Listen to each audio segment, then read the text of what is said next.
Back to TYT Sports, everybody. Jason, if you remember Dan Spector from the Facebook Live clip just about 10 seconds ago. We just finished, but also Dan, who's done multiple clips for TYT Sports as part of TYT Next. I still think you can contribute. Dan knows more about that. I have two Dans, by the way. I have Dan Spector and my EP Dan. They're going to fight it out for who the best Dan in the studio is, and we'll see what happens with that. But in terms of this clip, it's the 4-point shot. And whether or not this should be instilled into the NBA, is it a good idea? Is it a bad idea? Is it the most outrageous thing you've ever heard of? Or is it, possibly what the NBA needs? I don't think the NBA needs much. I did a poll on Twitter. I asked for your thoughts. 22% of you are for the NBA 4-point shot, and 78% are against it. That's pretty much what I expected, although the first 4 votes were for 4. I was like, what the f? Everyone's in favor of this goddamn 4-point shot. All right, so how'd this come to be? Well, there's the meeting notes from an NBA exec room meeting. Basically, the owners came out. They said they were discussing the 4-point line. So when that happens, all hell breaks loose. So Larry Bird and Reggie Miller argue about a potential 4-point shot, right? Reggie Miller calls it comical. He calls it a gimmick. He said the league will be a laughingstock and I'll be in front of the line laughing the loudest. Why are we always trying to change and adjust the game? No one else that has that kind of range. Maybe Damian Lillard. Even Kyle Korver doesn't have this kind of range, and he's a great 3-point shooter. If there were 10 guys doing what Curry could do, then we could talk about it. But even then, it feels like it could become a pinball machine, add a 4-point play, then a half-court shot. I just think that 4-pointer would be a gimmick. I mean, he was one of the best 3-point shooters ever, wasn't he? Like, yeah, which is interesting. Yeah. Well, it's interesting, too, because he says, it's a gimmick. I love how he says that, what's next, the half-court shot? I mean, technically, it's already a thing, Reg. Like, half-court shot has been used for buzzer beaters many times. But Larry Bird, I think, also made the point that people need to really take in with this one. He said, when I played, I never practiced 3-point shots. But these kids here, that's all they do. The game has changed, no question about it. Every 10, 12, 15 years, there's something new coming in. You put that 4-point line in there, and people will start practicing. And once they start practicing, they get better at it. Maybe 5 or 10 years down the road, 4s are what everybody will be shooting as the game evolves. Mm-hmm. Larry Bird, one of the greatest shooters in NBA history. But as he mentions, he didn't practice the 3-point shot. Really, Steve Kerr is one of the guys who first unlocked the 3-point shot. And even at that time, when you look it up, he was taking 2.8 a game, 3.4 a game. So some context also for the 3-point shot. Many people credit the 72-win Bulls team. Part of that reason was because of the 3-point shot. They moved the 3-point line from 22 feet to 21 feet, and Reggie Miller was pissed off about it at that point, right? He just hates change, that guy. Right, and that's exactly the point. Here's a guy who dominated the 3-point shot for his career, one of the best 3-point shooters, and he was upset about a foot closer to the rim, making it more likely for it to go in. How does that make any sense? So I was surprised that Reggie Miller's against the 4-point shot, but I'm curious, Dan, would you be for or against the 4-point shot in the NBA?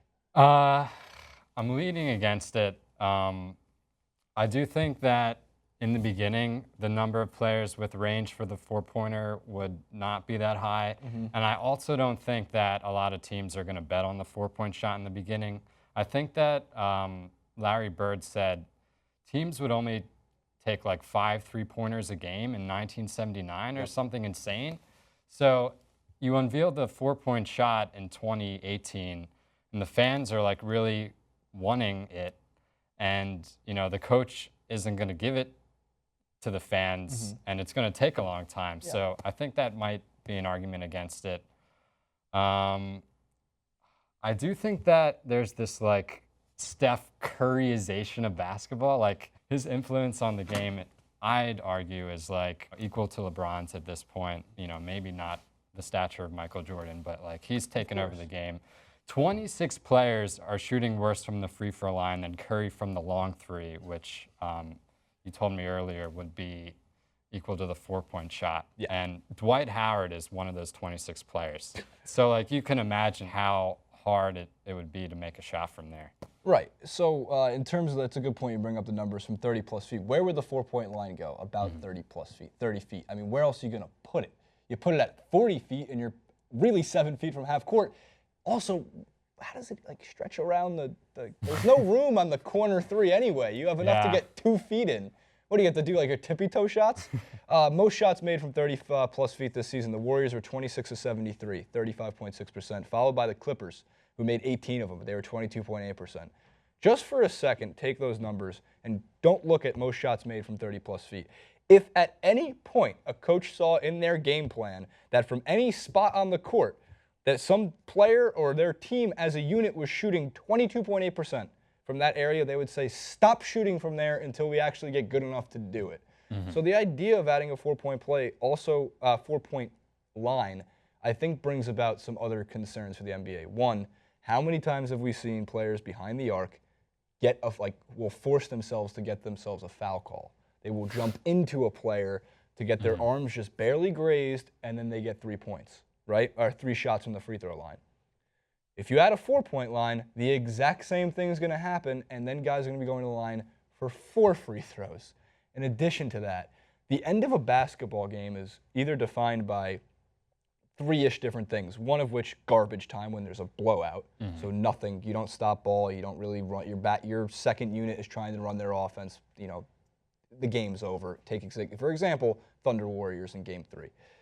Another addition to that is when it's like neck and neck and there doesn't need to be fouls called, or they're not forcing fouls to put a team on the line to get the ball back. But that third scenario, which I think is the most likely scenario out of any of these, is a team is down by 5 or 6 points and they foul. They foul to put the other team on the line and pray that they miss. And even if they make both, they can still get a point back because the 3-point shot has evolved. So you're telling me that if you can foul now and you get a 4-point shot, which means every time you foul you get a chance at 4 for 2?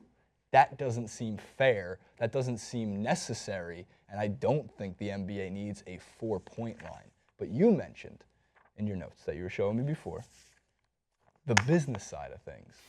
Fans love the 3-point shot. Yes, they do. They love the Warriors style of game. They love watching Durant take threes. They love watching big men take threes. Porzingis, for example, and Anthony Davis and DeMarcus Cousins. Do you think business-wise the NBA would benefit? Hell yeah.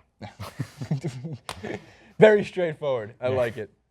All right, but most importantly, what do the commenters think? What do you guys think about the 4-point shot? Is this something that the NBA should take seriously, or is this something that's going to make you rip your hair out and ask why the hell does Steph Curry single-handedly change the game of basketball?